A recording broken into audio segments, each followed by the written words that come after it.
The importance of holding onto property and your property portfolio. If you have got property or you've embarked on that journey, you're obviously holding your wealth and you're wanting this asset to increase over time and obviously build your wealth base towards your long-term goals. In order for us to get there, we've got to hold the property. And we've really seen that obviously rates were here and they've gone down and they're obviously coming back up, but it is going to be tough for some, but holding on to these assets is obviously where your wealth is going to be created over time. Really, if I look at this instance and we look at the data over time, you'll hear the phrase of property doubles every 7 to 10 to 15 years, whatever the case is, that we need to hold on to these properties in order for you to get that long-term compounding effect. So if we've got a property portfolio of $2 million, it's compounding at 10% or 5% each year, it's kind of 100K you'd think in equity in the background on that side of things. And when obviously we've had this shift in interest rates of that, okay, now it's going up, I might be slightly negative, or I'm now even more negative than I was before, where our wealth is being made is in the holding and the growth of this asset over time. And that, based on data, doesn't really seem to be slowing down. Even though interest rates are going up and it's getting harder to hold these properties, the longer we can hold them, the more we should be getting that as gains within the equity position. If we look at areas like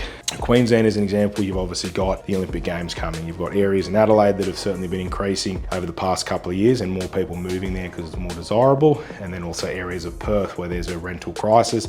There's not enough houses for the people that are going over there. We've got between 400 to 500,000 migrants on average predicted to come into Australia, and they're all going to need a roof over their head. They're coming in from overseas. They're going to have money. If you can't hold your property, chances are a migrant that's got a lot of money is going to pay it. You might think you made profit on it, but you want to try and enter the market, it's going to be a lot harder at this point in time. So again, where your wealth is going to be made is by holding these properties, because if you sell it, you've got to pay capital gains, you've got to pay agents fees, you've got to pay transfer costs, all this type of jazz that if you made 50 or 100 grand, once you take out those fees, you're going to be left, with a lot less than that. So when you actually get out of the property, it's not going to be that much. If you can weather the storm, hopefully interest rates come down, maybe you'll get a change in income, change in scenario, you pay out a car loan, credit card, whatever it is. There are ways to restructure things, but I've never heard anyone say, I'm so glad I sold my property 2 years ago, 5 years ago, 10 years ago, 20 years ago. I bought that property in 1990 for 100 grand and I sold it for 150. I'm a legend. It's now worth 3.1 million today.